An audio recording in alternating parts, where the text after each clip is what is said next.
Jésus. Alors, nous voulons continuer avec notre enseignement, sonder le Saint-Écriture. Nous avons déjà vu le premier chapitre, le deuxième chapitre, et nous venons de parler sur les panoramas, les tableaux du salut dans notre syllabus, page chapitre 2, page 7, où nous avons parlé de cette dimension du salut. Alors, de Genèse à l'Apocalypse, il y a cette dimension. La première dimension, c'est le salut annoncé. Le salut annoncé, nous avons expliqué que celui qui accorde le salut, c'est un sauveur. Et celui à qui on donne le salut, on accorde le salut, c'est un condamné par rapport à une situation. Comme Adam. Adam a péché et il a été condamné par Dieu. Mais Dieu n'a pas laissé Adam tomber, mais Dieu avait annoncé, Dieu a ouvert le plan de la rédemption pour venir racheter l'homme par son sang. Voilà pourquoi Dieu, par sa bouche, il a dit au serpent, je mettrai inimitié entre la postérité de la femme et ta postérité. Mais la postérité de la femme t'écrasera la tête et tu lui blesseras les talons. Donc, ici nous voyons déjà la promesse que Dieu avait faite. Il a fait la promesse, cette promesse était pour l'homme, mais le serpent devait comprendre ce qui devait arriver à la suite du temps. Alors, nous avons dit que ce salut a été annoncé déjà depuis l'Éden par rapport à ce que l'homme avait fait, parce que l'homme avait désobéi à la parole de Dieu. Alors, cette parole parle de Jésus-Christ qui est la véritable postérité de la femme. Parce qu'en réalité, la femme n'a pas de postérité, c'est l'homme qui engendre, c'est l'homme qui a la postérité. C'est qu'on parlait déjà de Jésus-Christ avant le temps.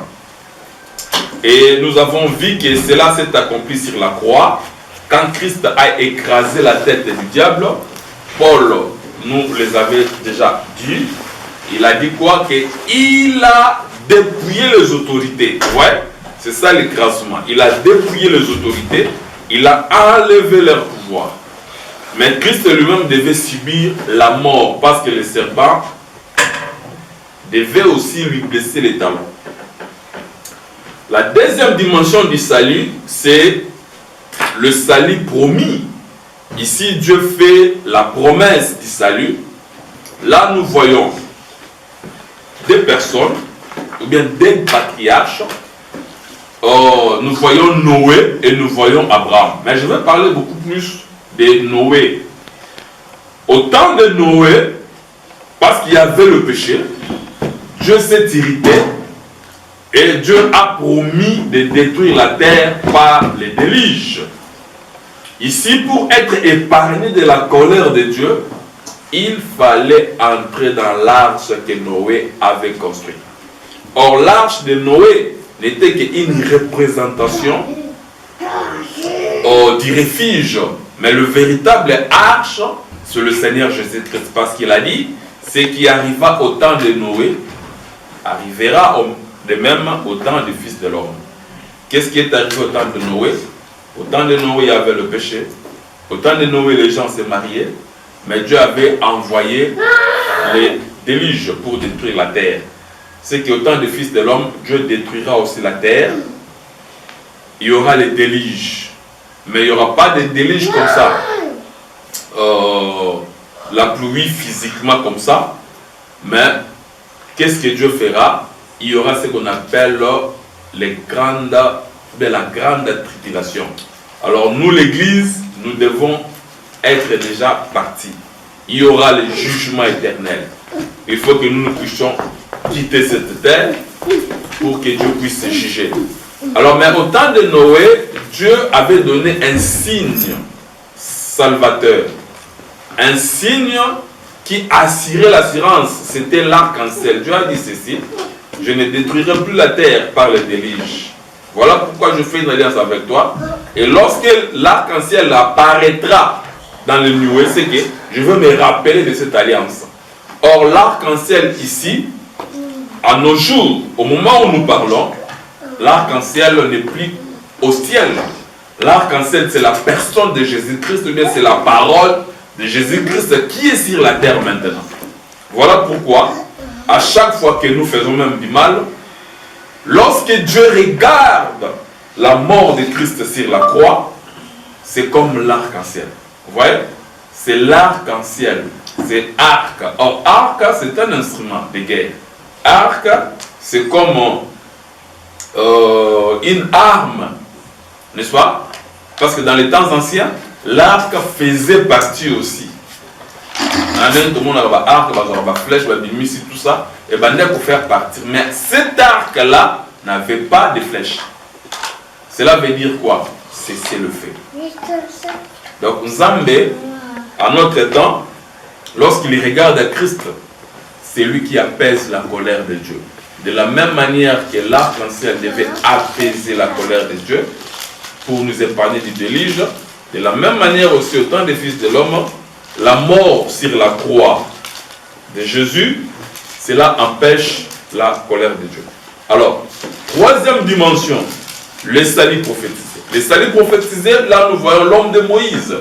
À partir du livre d'Exode, Deutéronome, Moïse, chapitre 18, Dieu avait dit, quand Israël a demandé d'écouter Dieu personnellement, et Dieu était descendu sur la montagne, Dieu a parlé au peuple. Mais malheureusement, le peuple n'a pas écouté la voix de Dieu. Par contre, le peuple écoutait des tonnerres. Et dans les tonnerres, il ne pouvait pas saisir les mots que Dieu prononçait. Seul Moïse qui était monté sur la montagne, qui pouvait comprendre le son des tonnerres et pouvait même interpréter cela, expliquer aux enfants d'Israël ce que Dieu venait de dire, mais par le son des tonnerres. Alors Dieu avait déjà prophétisé, mais qu'est-ce que Moïse avait dit? Les enfants d'Israël ont demandé que Dieu ne puisse pas leur parler directement, de peur qu'ils puissent mourir, parce que lorsqu'ils écoutaient les tonnerres là, ils ont pris fuite. Alors, ils ont délégué Moïse, ils ont dit, Moïse, toi parle, toi tu parleras à Dieu, et Dieu nous parlera au travers de toi. Or, Dieu savait que Moïse n'était pas éternel.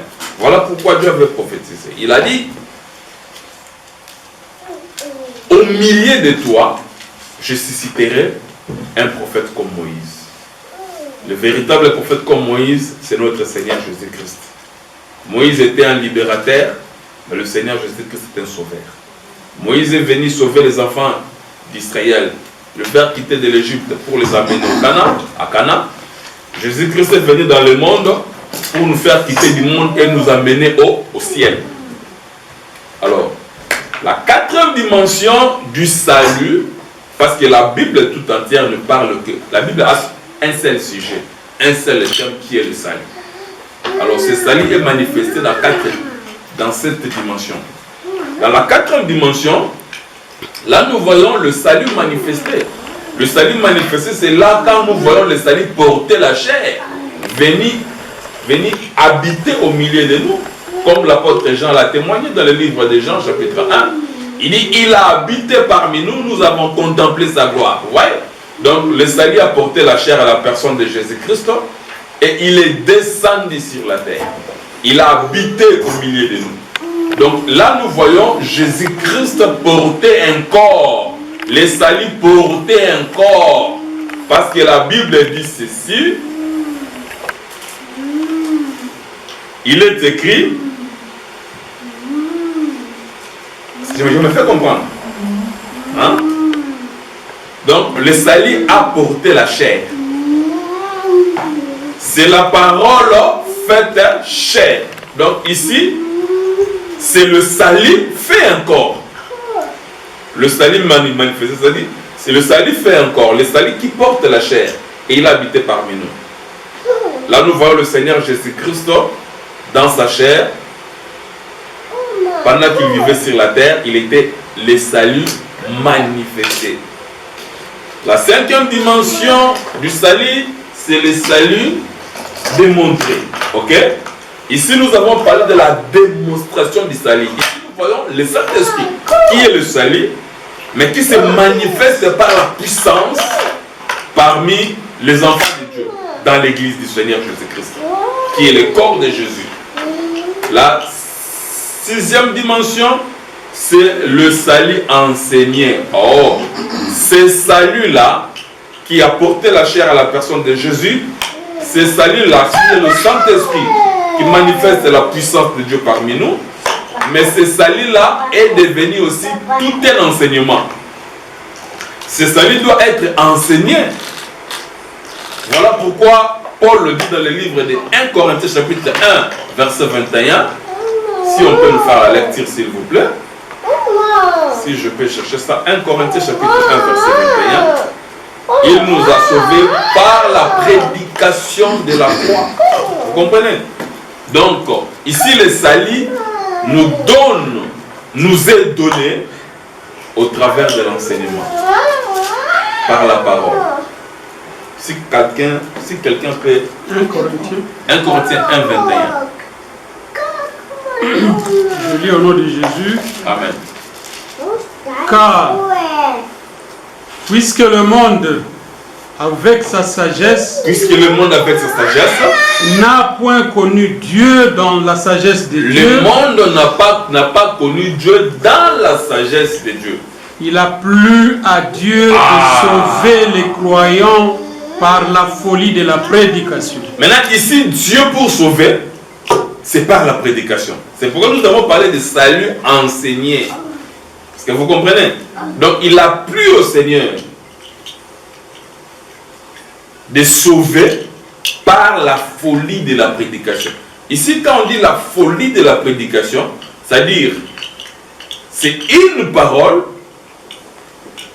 que les autres n'ont pas, qui est comme une folie chez les autres. Mais cette même parole, pour nous, c'est le salut. C'est ce qui donne le salut, c'est ce qui donne la vie éternelle. La folie, c'est quoi? Quand on dit la folie de la prédication, c'est que nous voyons Jésus sur la croix. Or, Jésus sur la croix, même les disciples n'ont pas connu ces gestes-là. Parce que quand Jésus est mort, même ses disciples, ils ont abandonné, ils ont quitté le pirogue, là-bas.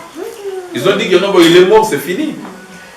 Or, c'était par la mort que Christ a vaincu la mort. Donc, il devait passer par la mort. Or, les gens qui ne voulaient pas de Jésus, ils pensaient faire mourir Jésus, c'est arrêter sa mission. En réalité, ils accomplissaient aussi la mission de Dieu, sans le savoir. C'est comme on dit, il y a un jeu qu'on appelle qui perd gagne. Dans qui perd gagne là, vous gagnez lorsque vous perdez tous vos bouchons, tous vos pions. Est-ce que vous comprenez? C'est-à-dire qu'il faut y opérer ça rendre à lire. Quand vous opérez ça, vous pense que vous gagnez. C'est ça la stratégie de Christ. Il a donné sa vie. Il a perdu sa vie. Maintenant, l'ennemi pensait, comme il a perdu sa vie, ok, comme ça, on tire à la kimia, on a arrêté la mission. Or, il a dit quoi? Accomplir les missions de Christ. Ça, c'est la sixième dimension du salut. Et la septième dimension, c'est le salut révélé. Amen. Hein? Quand nous voyons la révélation, maintenant, le salut doit être enseigné par la révélation. Voilà pourquoi dans l'Apocalypse, vous allez voir que la manière dont le Seigneur apparaît, c'est vraiment avec les yeux comme de feu, le pied, de l'airain ardent. Dans sa bouche, il y avait le paix qui sortait. Tu as déjà vu quelqu'un ouvrir sa bouche et faire sortir une paix? Non. Donc ça demande une interprétation. C'est pour dire quoi? Si dans la bouche, nous savons que la bouche, la compétence de la bouche, c'est quoi? C'est faire sortir la parole. Ok? Donc le pain qui sortait de la bouche du Seigneur, c'est la parole. Et quand l'apôtre Paul interprète cet effet, il dit que la parole, le pain de l'esprit, c'est la parole. Ok? Donc voilà un peu. Et là, nous voulons avancer, toucher une autre option. Nous sommes dans le 3e chapitre, page 8. Sondez les Écritures saintes.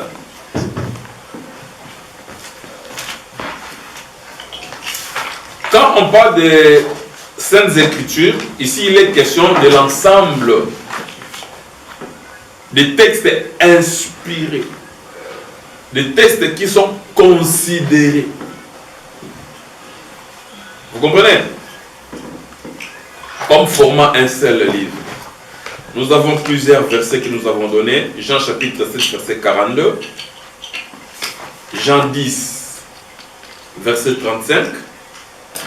Jean 17, verset 12. Jean 19, verset 28. Galates 3, verset 8. Mais ainsi on peut nous lire 2 Timothée 3, 16.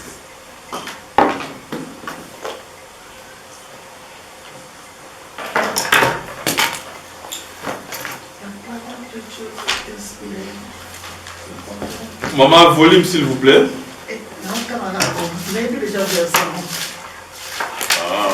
2 Timothée 3, 16. Je lis au nom de Jésus. Amen. Toute écriture est inspirée de Dieu et utile pour enseigner et pour convaincre, pour corriger, pour instruire dans la justice. Merci. On dit toute écriture est inspirée de Dieu. Ici, lorsqu'on parle de toute écriture, on parle de quoi? Exactement. 2 Timothée 3, 16. La syllabe c'est ça? Ezali. Donc toute écriture est inspirée de Dieu, c'est-à-dire quoi? Que tout ce qui est écrit vient de Dieu. C'est-à-dire Dieu a donné aux hommes et les hommes les ont écrits. Quand on dit l'inspiration, c'est quelque chose qui vient de vous. C'est pour dire que la parole de Dieu, c'est l'inspiration de Dieu. Donc nous pouvons dire que l'écrivain de la parole de Dieu, c'est Dieu lui-même. C'est comme si vous travaillez quelque part et vous êtes secrétaire. Quand le directeur a un gars du Masota qui est quelque part, il vous dit écris-moi une lettre. N'est-ce pas? Comme ma lettre, les aïeux secrétaires. Mais la pensée, c'est le directeur. Ok? Donc, ce que tu as quelque part dans le bureau, tu as commis une lettre. Donc, ici, nous croyons ici à partir de ces versets que nous avons Bible des Aranani. Parce qu'il y a inspiration en Zambé. Toute écriture. Maintenant, le problème, c'est quoi? On ne doit pas se limiter à toute écriture. Mais il y a cette écriture, son utilité. Parce que vous allez écriture, il y a quoi utilité à écriture. Ah, Dieu, il n'est pas intelligent, mais il est l'intelligence. Toute écriture est inspirée de Dieu. Et utile. Hein? Pour faire quoi? Non, utile pour enseigner. Ok. Quand on dit pour enseigner, c'est-à-dire quoi? C'est que Dieu nous a donné sa parole pour être enseigné par sa parole.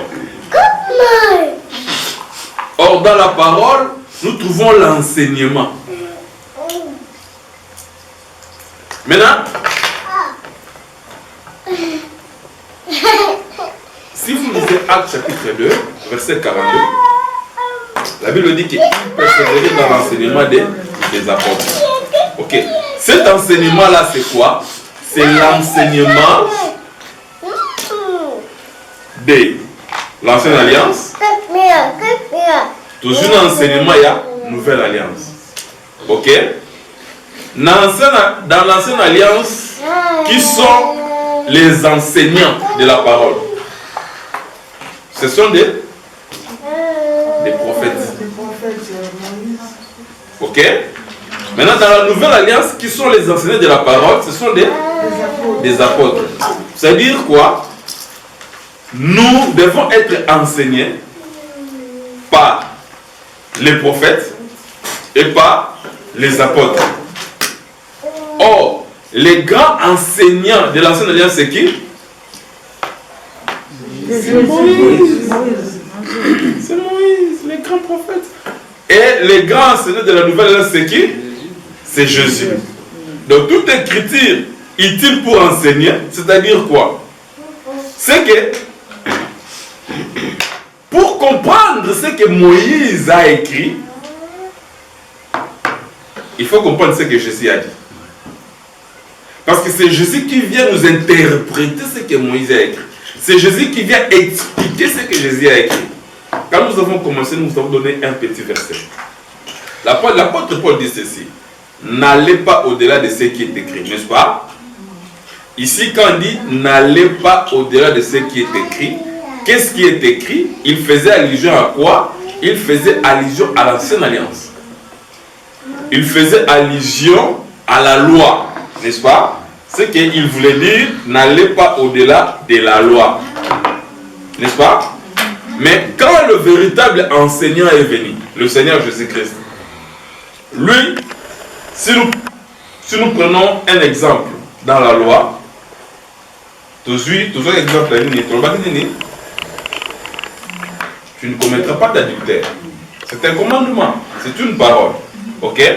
Mais quand le Seigneur est venu, il n'a pas répété la même chose. Lui, qu'est-ce qu'il a dit? Au lieu de se limiter, Moïse Alobaki, mais il est allé au-delà. Ici, il prend une autre dimension. Ici, il explique. Or, n'allez pas au-delà de ce qui est écrit, c'est ça la parole. Dans la dimension doctrinale. Ok? Ne commettez pas d'adultère, par exemple. Mais quand Jésus est venu, qu'est-ce qu'il va dire?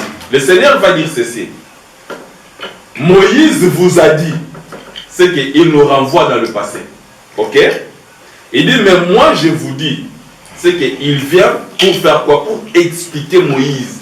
Il dit, celui qui regarde une femme pour la convoiter, c'est l'acte qui compte. Mais quand le Seigneur vient, il ne condamne pas seulement l'acte, mais avec la pensée. Donc, quelque part, le Seigneur est allé au-delà de ce qui est écrit, mais dans la révélation. Mais abîmer la carte de bande d'écriture, parce que la base, c'est quoi? C'est de commettre l'adultère.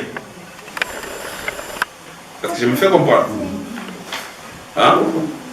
Ok. Donc, c'est ça. L'écriture doit être enseignée. Toute écriture est utile pour enseigner. C'est que l'écriture, la parole de Dieu, doit être enseignée. Deuxièmement, utile pour faire quoi? Pour convaincre. Vous savez, la conviction vient quand? La conviction de la chose vient lorsque les erreurs tombent. Est-ce que je me fais comprendre? Parce que il y a vous savez pourquoi nous disons Amen à une parole? Une parole que tu n'as jamais entendue, par exemple.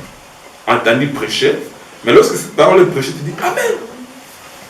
Mais pourquoi tu dis que c'est ça la vérité? Que tu es convaincu.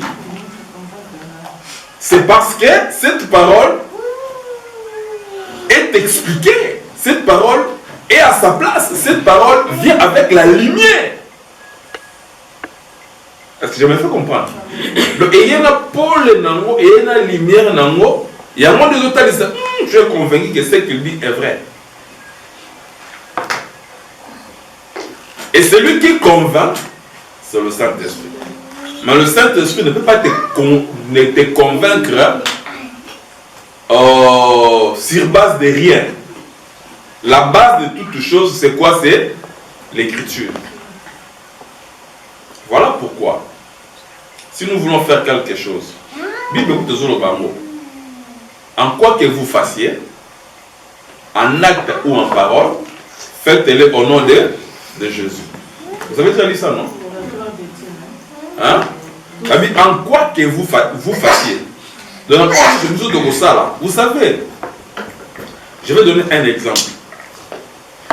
Nous qui sommes en Europe, il y a beaucoup de choses, nous voulons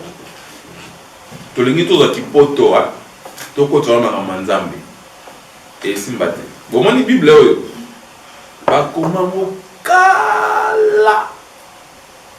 avant que Makambale, tout le monde a le qu'on a posé aux Arabes. Bible va comment déjà. Donc la Bible n'a pas peur na modernisation. La Bible n'a pas peur na tout ce qui est civilisation, tout ce que le monde peut créer. Donc l'écriture n'est que aux aboués.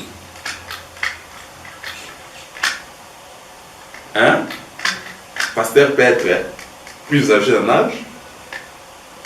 Même quand on a bu ça, ah oui, pourquoi ça est ça? Et ça écriture. Tant pas comme écriture, vous avez parce que toute écriture, cette écriture, c'est tout un veillard. Nous devons corriger notre façon de marcher. Nous devons donc mettre au Vandawa pour nous expliquer un peu plus tard et instruire. Dans l'instruction, nous avons des directives et des avertissements. Hein? Là, nous faisons appel à Rebecca. Donc, Rebecca qui devait instruire Jacob. Jacob, qui n'avait pas entendu les paroles du père, Isaac. Parce que Isaac parlait à Ésaü. Il donnait les instructions, n'est-ce pas? À Ésaü.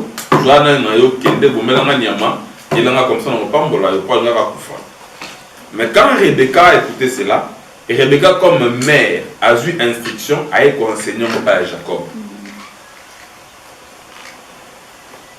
Vous pouvez comprendre? Là, mais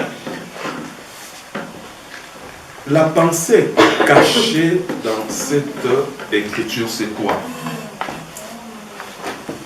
Babi, toute écriture.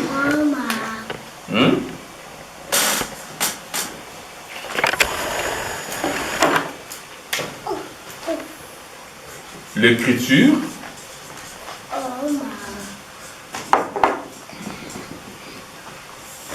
utile pour faire quoi? Un.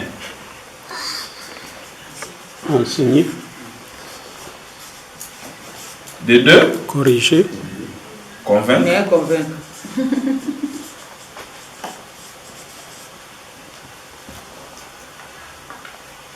Puis corriger.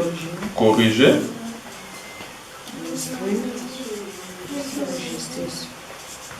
Et puis instruire, n'est-ce pas?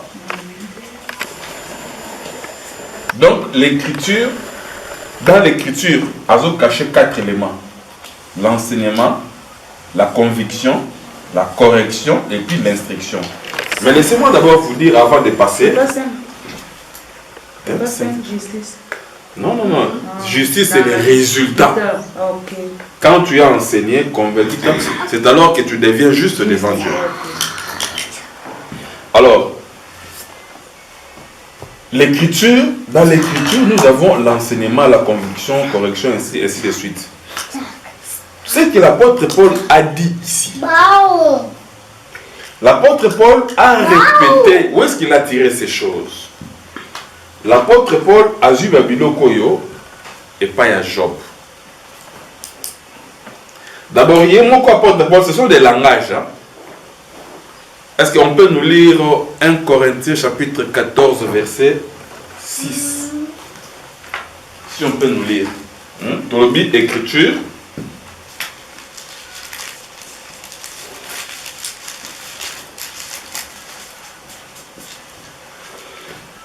Écriture ici, selon Timothée.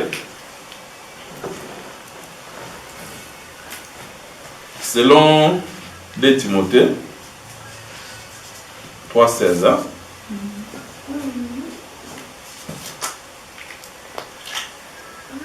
Nous avons enseigné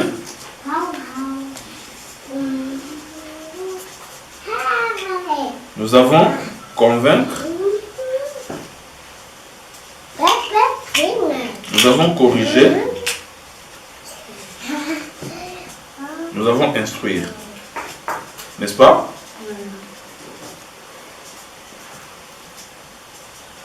Ok. Maintenant, nous lisons 1 Corinthiens 14 et 6. Il dit, je lis au nom de Jésus, Amen. 1 Corinthiens 14 et 6. Et maintenant, frères, de quelle utilité vous serais-je si je venais à vous parler en langue? Il dit, de quelle utilité vous serez? C'est-à-dire, est-ce que je serais utile pour vous ou important si je vous parle en langue? Ok? Et si je ne vous parlais pas par révélation? Si je ne vous parle pas, par quoi? Révélation. Comptez par révélation. Ou par connaissance. Connaissance.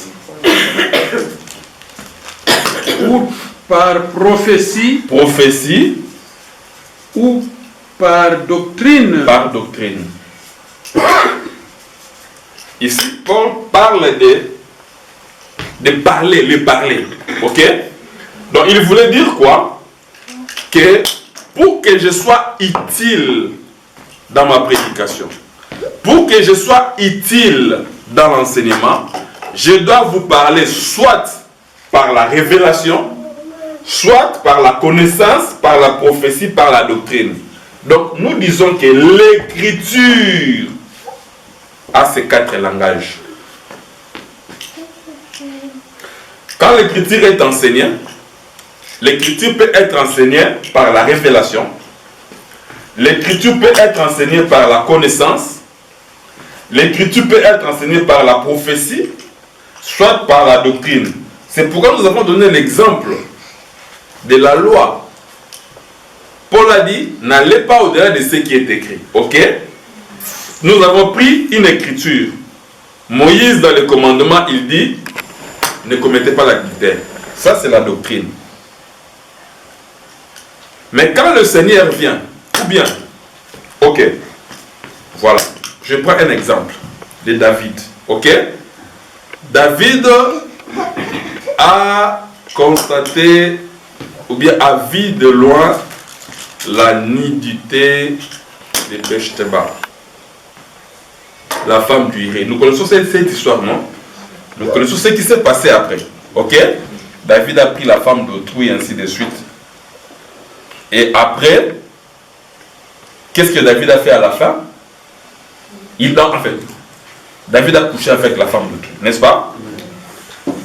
L'acte que David a posé, c'est un acte condamnable. Ok? Mais si vous voulez prêcher sur David, par rapport à cet acte-là, si vous ne savez pas quel langage utiliser, vous allez prêcher dans l'erreur. Comment l'erreur? David a commis l'impudicité, n'est-ce pas? Mais où est-ce que nous pouvons condamner David? David est condamné par la doctrine. Pourquoi? Parce que la Bible dit, tu ne prendras pas la femme. Ici dans la doctrine, David est condamné. Ok?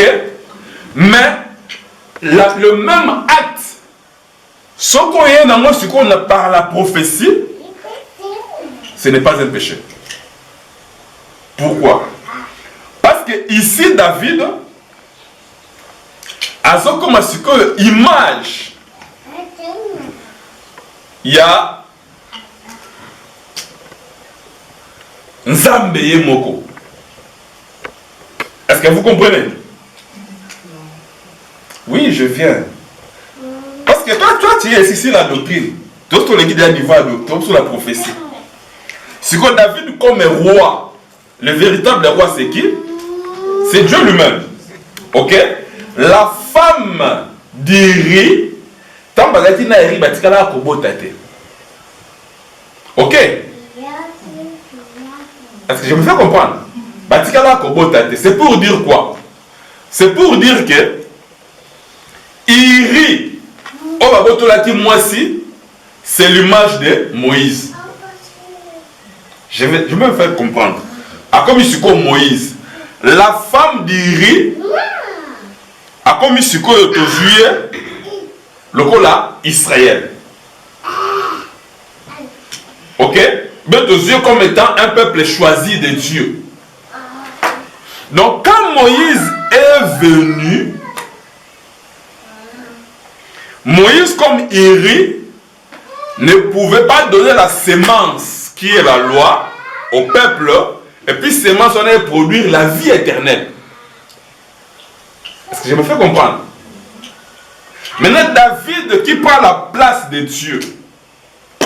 Tant que Israël a fait sa sémence. Peuple Bécheba a vu Zémi.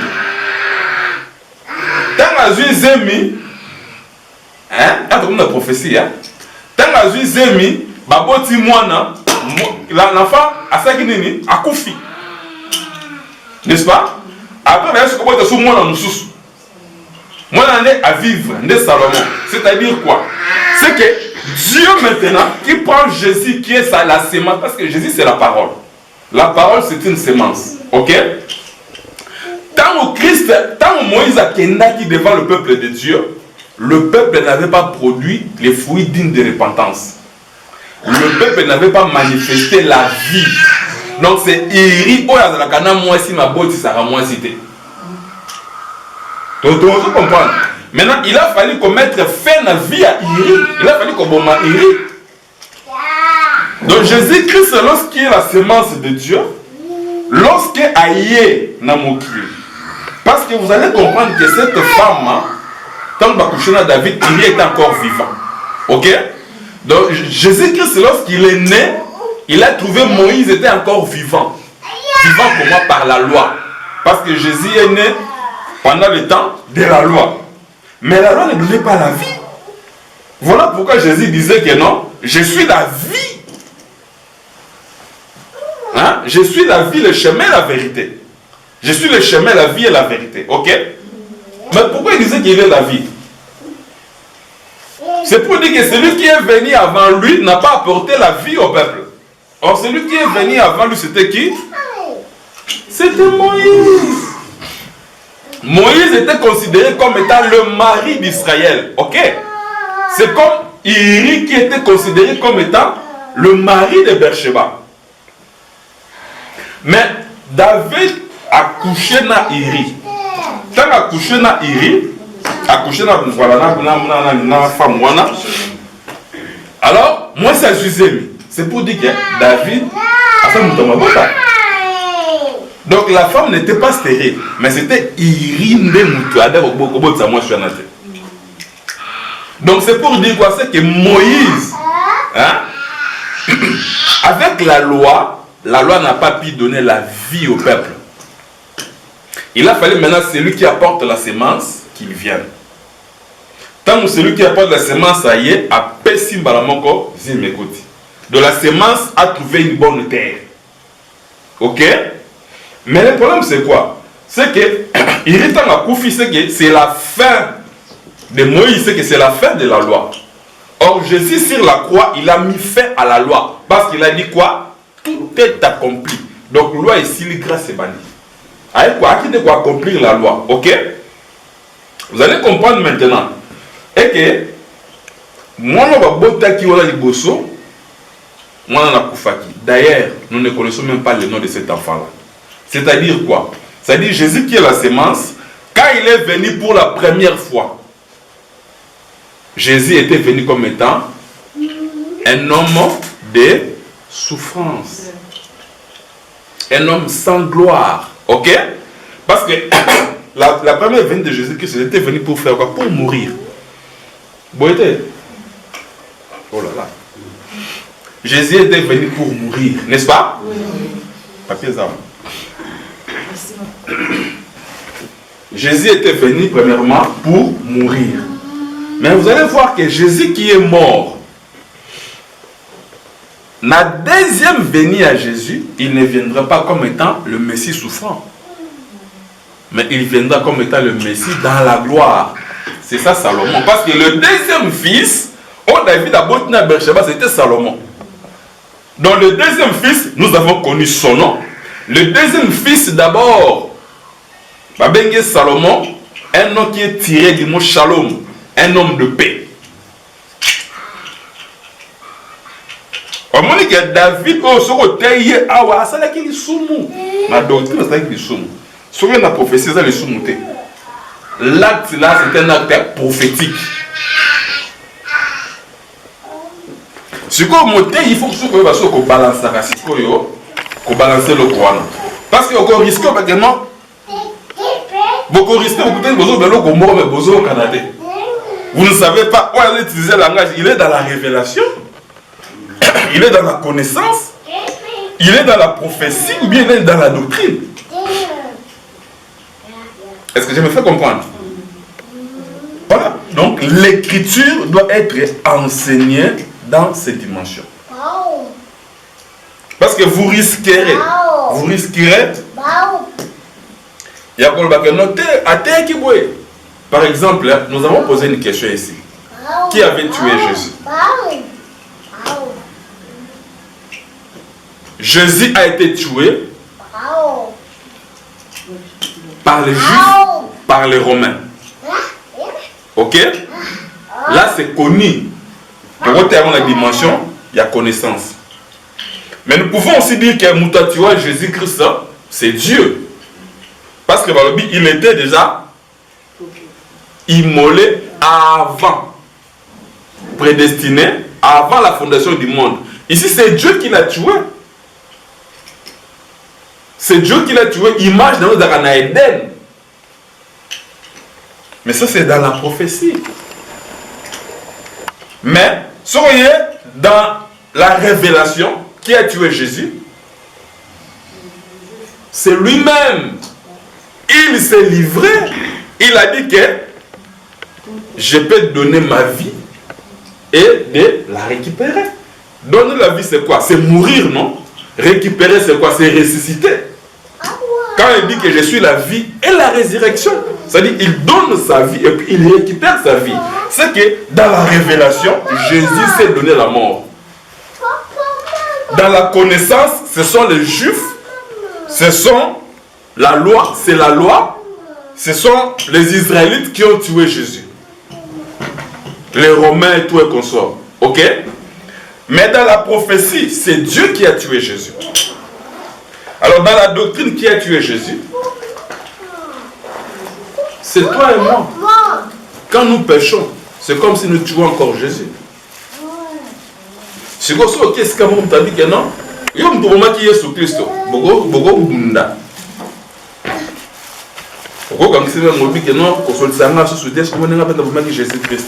Non, il faut seulement savoir le langage à utiliser par rapport à l'écriture.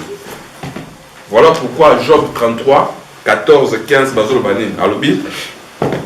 Dieu nous parle tantôt d'une manière, tantôt d'une autre, par des songes, par des visions. C'est-à-dire, parler tantôt d'une manière, c'est un langage. Parler d'une autre manière, c'est aussi un langage. Deuxième langage. Parler par des visions, troisième langage. Parler par des songes, quatrième langage. Wendy, ça va? Tu allais poser une question. Non? Est-ce que tu as compris? Ça va? Ah. Donc c'est pour dire que les actes que Dieu a commis dans la Bible sont des actes prophétiques. Même les mouvements de Dieu sont prophétiques. Alors, c'est la prophétie, c'est la dimension. Ce qu'on dit côté à la doctrine, au baby civil. Ce côté on peut avoir un baby. Nous avons compris avec l'acte de David, non? Ils ont péché. Mais selon Nzambe dans la prophétie, ce n'est pas un péché. Dieu sait ce qu'il faisait. Au monde, surtout toujours les femmes d'Abraham. Plus tard, Dieu va condamner la polygamie. Ok? bato sikoyo batikala na likambo ya après babalaki basi mibale oyo azalaki na gare azalaki na nani tout ça ye pa kende kobala basi mibale omoni sikoyo place confusion ekotaka confusion ekoti kuna pourquoi parce que bayebi te place nini Abraham azali soki sikoyo na Galate chapitre 2 hein tout le temps dans mon âme.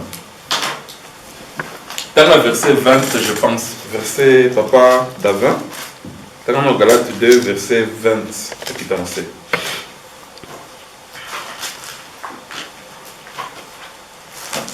Galate 2.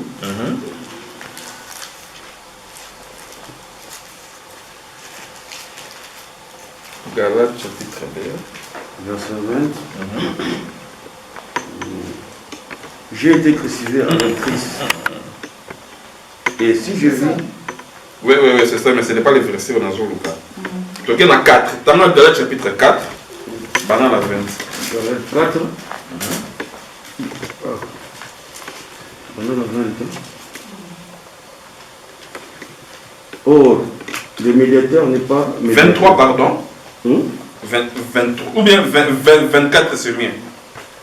Ainsi, la loi a été comme un pédagogue pour nous conduire à Christ, afin que nous fusions justifiés par la foi. 24, papa. 24, moi. Galate 4, 24. Galate 4.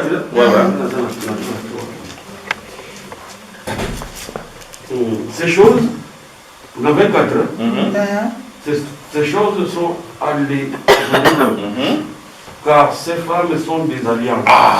Ici, les femmes dont on parle, c'est les femmes d'Abraham. Hein. On dit que ce sont des choses allégoriques, c'est-à-dire ce sont des symboles. Est-ce que tu comprends, Namgoa? Continuez, papa. L'une du mont Sinaï. On dit que ces femmes sont des alliances. L'une du mont Sinaï. En faisant pour les servitudes, c'est Agar. C'est Agar. Ok? Parce que c'est Sinaï. Continuez. Et Agar, c'est le mont Sinaï. En arabe, elle correspond à la Jérusalem. Merci beaucoup. À toi. Nous saisissons là où l'apôtre Paul a dit, il a dit ce sont des choses, ce sont allégoriques, ce sont des alliances. Ok? Ce qui est pas si Abraham Balakiwana, ce sont des femmes symboles, ce sont des femmes types, ce sont des femmes imagées. Si vous avez des femmes, vous avez qui na Marie-Jeanne, Abraham Balaki Basimi Balé. Comment Myriam, hein? Myriam comme ma deuxième femme. Il faut aussi venir parce qu'après on va parler des femmes, n'est-ce pas? Il faut expliquer Bisso, Myriam représente quoi? Hein? Na Marie-Jeanne représente quoi? Parce que on va faire explication à Agar, une explication à Sarah. On dit que Agar a une alliance avec le Jérusalem d'aujourd'hui. Mais Sarah, ce qui est dans Sekuna, Babi Sarah a l'autre exception l'Ikolo, Jérusalem d'en haut. Hein? Si vous avez parlé des femmes pour Abraham, Abalaki, des femmes, viens nous expliquer la première femme représente quoi et la deuxième femme représente quoi? Parce que vous ne passe pas dans quoi.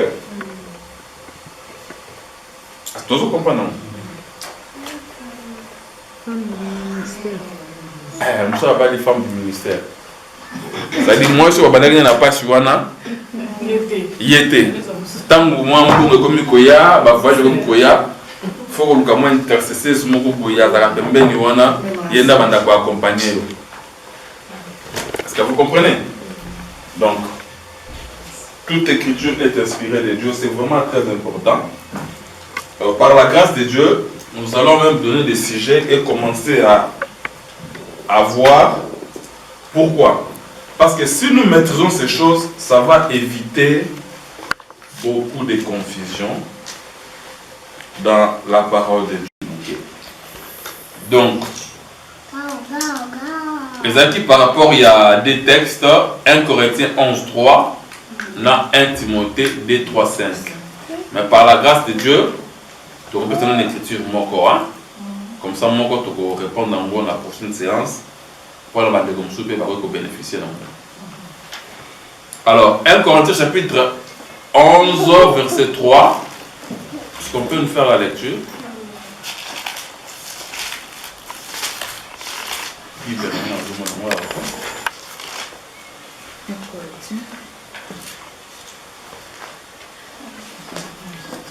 Si quelqu'un trouvait, il peut nous faire la lecture. 1 Corinthiens.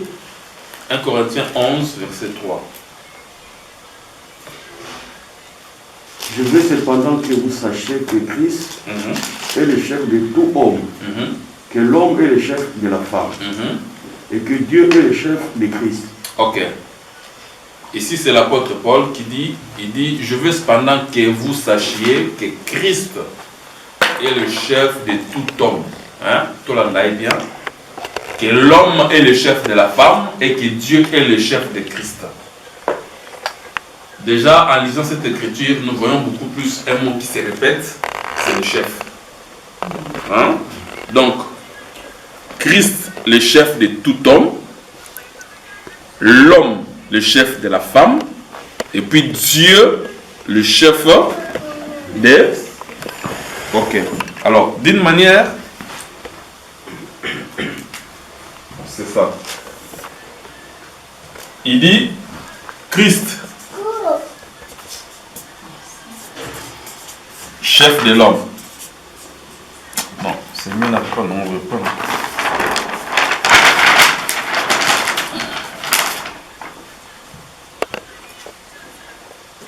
Papa, répétez s'il vous plaît l'écriture. Tout homme. Je veux cependant Que vous sachiez que Christ est le chef de tout homme. Et que Dieu est le chef de Christ. Chef de tout homme. De tout homme. Que l'homme est le chef de la femme. Et que Dieu est le chef de Christ. De l'homme, chef de la femme, n'est-ce pas? Oui. Et que Dieu est le chef de Christ.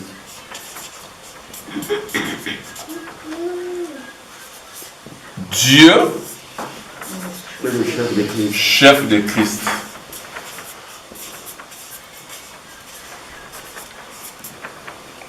C'est pourquoi nous avons dit que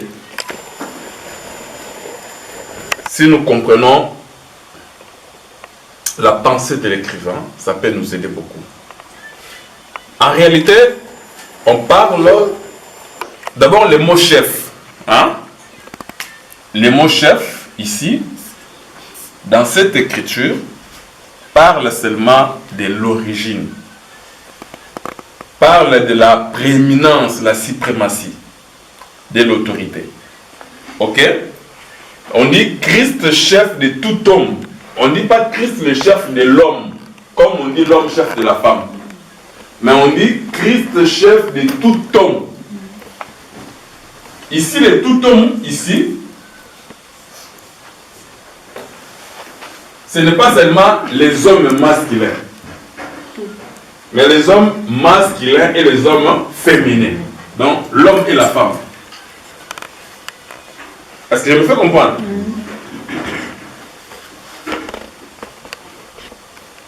Alors, maintenant, Christ, qui est le chef de l'homme, d'abord, Christ, c'est qui? Christ, c'est Dieu. Ok? Dieu est esprit. Mais lorsque Dieu porte la chair, il devient homme. Christ, parce que Dieu est esprit. Lorsque Dieu, l'esprit qui veut porter la chair, automatiquement, quand Dieu porte la chair, il devient qui?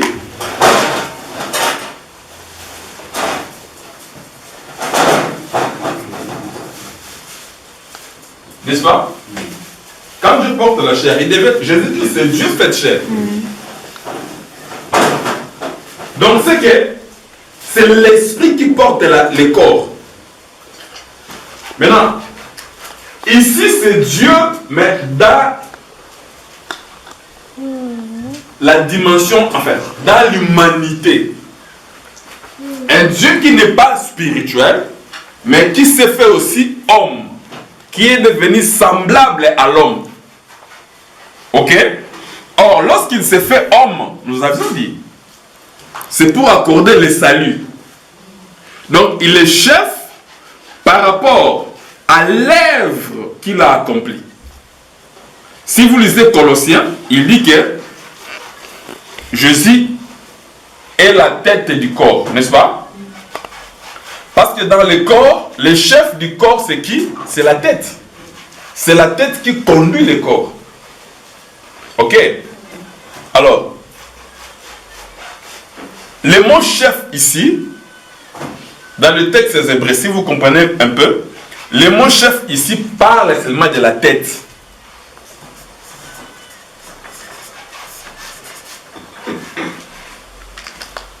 Donc, c'est lui qui dirige, c'est lui qui conduit. Ok? C'est lui qui est devant. Je me fais comprendre? Ok. Donc, jusque-là, ici, il n'y a pas de problème. Hein? Donc, Christ, chef de tout homme. Hein? Donc, tout homme ici, nous avons homme et femme. Hein?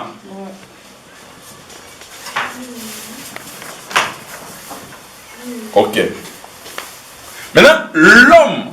D'abord, il faut comprendre que nous avons Christ. Hein? Ok? Nous avons l'homme. Nous avons Dieu. Nous avons la femme, n'est-ce pas? Mais si vous lisez, vous allez voir qu'on nous présente trois chefs. Donc Christ est le chef. Il est le chef de qui? De tout homme. Ok? L'homme aussi, c'est un chef. De qui? De la femme. Dieu aussi, c'est un chef. De qui? De Christ. Mais la femme n'est pas un chef. C'est ça la Bible. Hein? Hein, Wendy? La femme n'est pas classée parmi les chefs. Aza chef, il y a eu beaucoup. donc moi, c'est Aza chef à me douter. Mais tandis que Christ, Aza chef, donc il est la tête. L'homme, c'est le chef. Dieu, c'est le chef. Maintenant, Toya Suko, l'homme chef de la femme. D'abord, l'homme ici qui est le chef de la femme, ce n'est pas tout homme. Différemment de Christ, chef de tout homme. Ok. Ici, l'homme n'est pas le chef de toute femme. Ça d'abord, par rapport à la relation, on parle du mariage. Donc, bateau, bah, il y a une relation, il y a couple. Pourquoi? Papa d'Avin ne peut jamais dire à maman Eugénie que, puisqu'il est chef, l'homme est un chef, il est toujours le gars. Il y a un appel sur meeting, lobby, l'ambelangaï, boyna, tout ça, ça, ceux qui n'ont rien dit. Quoi, le chef? Est-ce que l'imagine au salon? Pourquoi au salon? Pour Asa Mobali n'a été. Donc, ce n'est pas dire que l'homme a un chef, il y a Bassini, on se dit qu'il a un chef. Est-ce que vous comprenez? Parce que ils sont liés aussi dans la relation. Quand on dit que Christ est le chef de tout homme, c'est par rapport à la relation. Ici, le tout homme ici, c'est le corps de Christ qui est l'église. Ok? Parce que dans l'église, nous trouvons les hommes et les femmes. Donc, il est chef de l'église selon Colossiens chapitre 1, 18. Donc, alors que ça me dit dans la 4 église. Parce que s'il est chef de tout homme, est-ce que tout le monde respecte Christ? Le païen respecte Christ. Bah, tu vas respecter Christ. Mais il est chef en quoi? Il faut d'abord comprendre la pensée de l'écriture. C'est qu'il parle de la relation d'abord. Il voulait seulement nous enseigner que la première partie à chef au Christ, chef de tout homme. Ici, tout homme ici devient le corps de l'église. La tête, c'est Jésus-Christ, c'est lui-même qui devient maintenant chef en tant que tête. Colossiens chapitre 1, verset 18, combien? Et le béni, Colossiens 1, 18.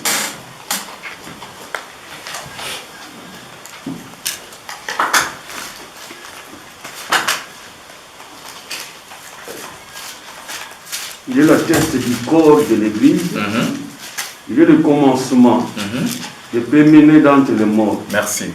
Afin d'être à tout le premier. Babi, le premier-né. Vous voyez? Donc, chef veut dire la tête, chef veut dire aussi le premier. Ok? Au moins, tant que nous avons ça, la misala. Sauf ça, la misala quelque part. Au bas de ça, misala, mon robot, peut-être que vous avez tout ça. Ce qui est nous soyez un mois, une semaine, attention à y lobby.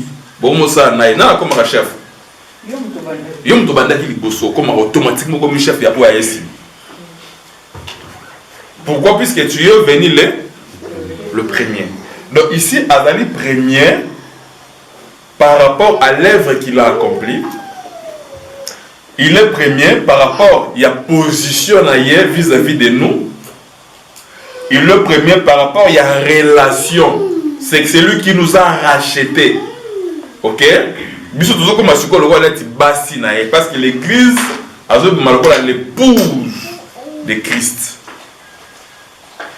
Maintenant, l'homme chef de la femme, ici ce n'est pas aussi tout homme dans la chef, il y a moi signonso. Non. Ici, c'est le problème, il y a relation et un mariage. Cela veut dire que mon bali, oyo, azana moisi, toko ya bali moisi, aza chef naye.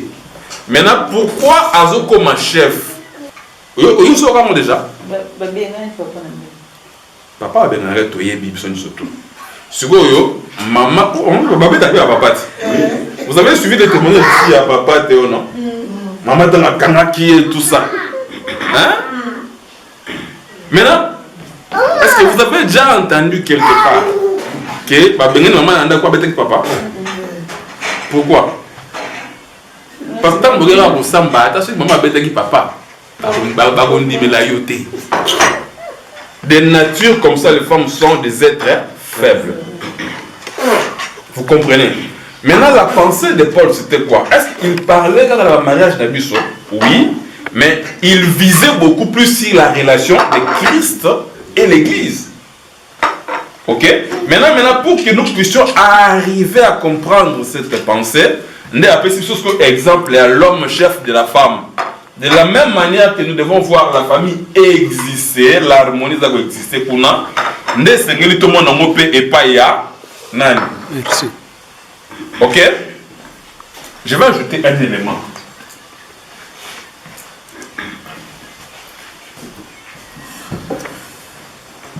Oh.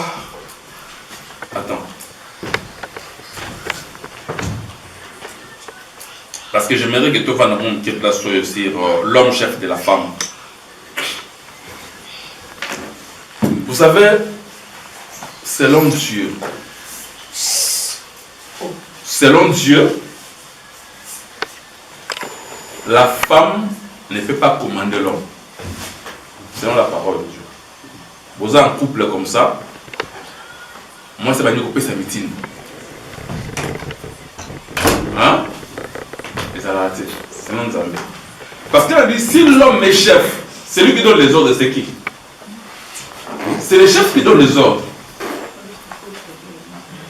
Donc,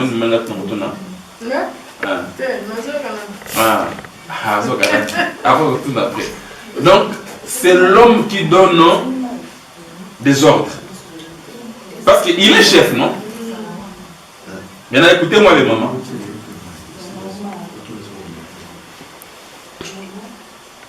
Maman, vous savez, mon balia, ce gars balio, a comme chef. Vous avez les femmes qui ne respectent pas leur mari, ils ne seront pas bénis. Bacho basel à mon bali mitou makasi. Avant mon bal azay logo mon côté. Mon bal au conseil donc ko za yum to liesa kaye. Yum to saka makambutu mais azaka ka chef. Azaka chef. Supposons que nous sommes tous aux actes. Le monsieur s'appelle qui maman? Martial. Maxi. Martial. Martial là. bon, tu écoutes la maman de la femme, un garçon, en français, va pas il, à cause de sa présence. On va jamais elle. Parce qu'il y a que des femmes, mais avec un petit bébé garçon. Mais en français, va pas ils étaient à l'église. Donc, le fait que le monsieur est parmi les femmes, vous comprenez? Donc, pour un homme, l'amour que doit changer, ils sont masculins.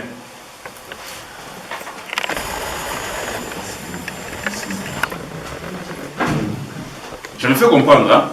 Alors, le maman, quand est-ce que l'homme, à cause de condamné à l'Iba là, parce que la Bible dit, homme, aimez vos femmes. Vous voyez? Femme, homme, aimez vos femmes.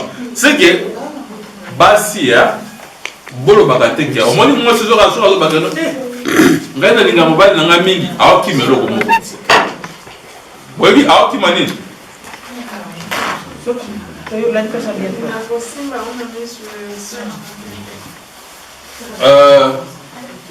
Qu'est-ce que la Bible dit? Femme, homme, aimez vos femmes, n'est-ce pas? Femme, soyez quoi? Soumise. Qui peut dire à l'autre que j'aime beaucoup? C'est l'homme qui peut dire. Mais pourquoi on va le battre que non? Moi je suis vraiment soumise. Hein? Parce que c'est facile de dire que non, j'aime mon mari, n'est-ce pas? C'est facile de le dire. Mais pourquoi vous ne dites pas que non, moi je suis soumise à mon mari? Parce que la Bible dit ceci, mari, aimez vos femmes, femmes, soyez soumises. C'est que l'homme a le devoir d'aimer sa femme. Alors, ceux qui n'ont pas les alingakayo déjà, à remplir le devoir naya kolingayo, même s'il ne fait pas à 100%, c'est l'homme à qui tu dois être soumise. N'est-ce pas? Ah, boité. Il faut être soumise, même si on te laisse sakaye, même si on te l'a dit sakaye, même si on te salaka tout pour naïe. Au moins qu'il soit aussi paresseux. Soit dans la position de faiblesse. Au moins, si tu l'as accepté comme ça, il est chef, il restera. Alors ne viens pas dire que non, on n'a pas tous en égalité. Bon. Oh, yondo comme coupé ça va ordre psycho. Parce que yondo laisse sakaye, yondo laisse sakaye, afin d'arriver à yo, yondo ça va ramener surtout, on peut se va ordre. Là tu pêches contre Dieu. Amen. Amen. Voilà, tu pêches contre Dieu. Mais si la femme est soumise à l'homme et que l'homme à son tour ne remplit pas ses devoirs d'aimer la femme, c'est que Dieu va frapper l'homme. Je vais vous reprendre, enfin, là, une histoire moko. Vous voyez que vous voyez que d'abord, tous les gens de comme étant une famille, hein? Tous les gens comme étant une famille, mais dans cette famille, Dieu a donné la naissance à l'homme, ok? Donc l'homme devient comme étant l'aîné. Or, quand tu sais qu'on a culture, il y a Abraham Moana, vous allez comprendre que la bénédiction, ou bien les droits d'aînesse, et bien, il y a toujours le fils aîné. Ok? Le fils aîné. C'est pour dire quoi? C'est pour dire que dans le jardin d'Éden, le fils aîné c'était Adam. Le fils cadet c'était la femme. Hein? Le fils aîné c'était Adam. Merci. Le fils cadet c'était la femme. Parce que je me fais comprendre. Donc la bénédiction devait être quitta sur le fils aîné. Voilà pourquoi quand Dieu a créé, Dieu a commencé à bénir. Mais Moutou Oyo a joué la bénédiction avant, c'était l'homme. Avant que la femme vienne. N'est-ce pas pour se faire comprendre? Alors la femme a dit c'est-à-dire que ce que l'homme ne fait pas son travail d'homme, automatiquement, ça va passer à pas moi. Comment? Si l'homme n'est pas agréé, tout ce exemple est à Ésaü et Jacob. Ésaü qui était le fils aîné, mais n'était pas agréé par Dieu. Nous avons eu bénédiction à quitter un père Jacob. Comment on appelle ça pour appeler ça le naissance nazolobela? Si la femme est soumise à son mari, mais le mari n'accomplit pas son devoir, parce qu'elle lui dit homme, le devoir de l'homme c'est d'aimer la femme. Moi c'est l'indaraté. Alors quoi comme c'est plutôt arrêté que non, moi j'aime mon mari au Kosibiso. Au Kosibiso. Mais c'est ça, est-ce que critique vous avez dit l'homme aime son mari? La femme. C'est. Hein? La femme aime. La femme aimez vos maris. Mais la femme, soyez quoi? Est-ce que vous qui me regardez, on a quoi? La solution? Hein? N'a évité. Moi, je suis soumise à mon mari. Et puis, on ne parle pas. Oui, c'est vrai. Non, papa. Car moi, j'aime mon mari. Or, j'aime moi la bozoï, moi, c'est à l'ingakate, moi, c'est à la soumise. Tu dois comprendre. C'est comme si Nani peut dire non, moi, si à la mon côté, à la nani, nalitoi. Parce que.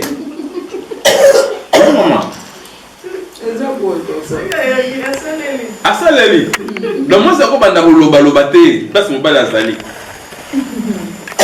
Vous savez que Koloba ils ont une autorité moko. Moi ça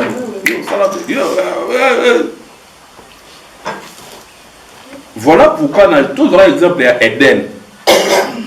Na Eden, Moutazaki n'a droit à Koloba, c'était l'homme. Mais quand la femme a voulu parler, elle est allée plus loin et puis le péché est kotaki. Je me fais comprendre.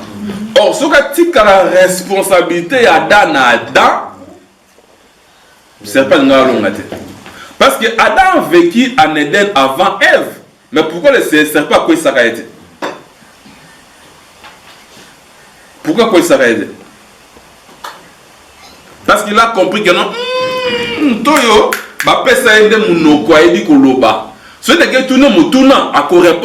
ce qui s'est passé avec Jésus. Il est écrit. Jésus, il est aussi écrit. Est-ce que vous comprenez? C'est que la femme manquait de verbes pour expliquer au serpent que mais la femme voulait prendre la place de l'homme pour parler au serpent. Or, il y a place il fallait Nayoka. Parce que tant qu'il y a Eden, il fallait ayoka Adam. Adam n'a expliquer au monde c'est l'homme qui avait ces droits-là. D'ailleurs, Dieu avait dit à l'homme de donner les animaux, les noms aux animaux. C'était à l'homme qui parlait, la femme ne parlait pas. Maman nanda, vous savez, papa zo matata. Attention, azan erreur. Sur azan likolo, quand même. Oui, maman. Quand c'est la Bible, je ne permets pas à la femme d'enseigner. C'est ça aussi. Voilà pourquoi je vais maman Rose. C'est pas le Bible. Le bas non. C'est pas le Bible. L'apôtre Paul que je ne permets pas à la femme d'enseigner. Ouais.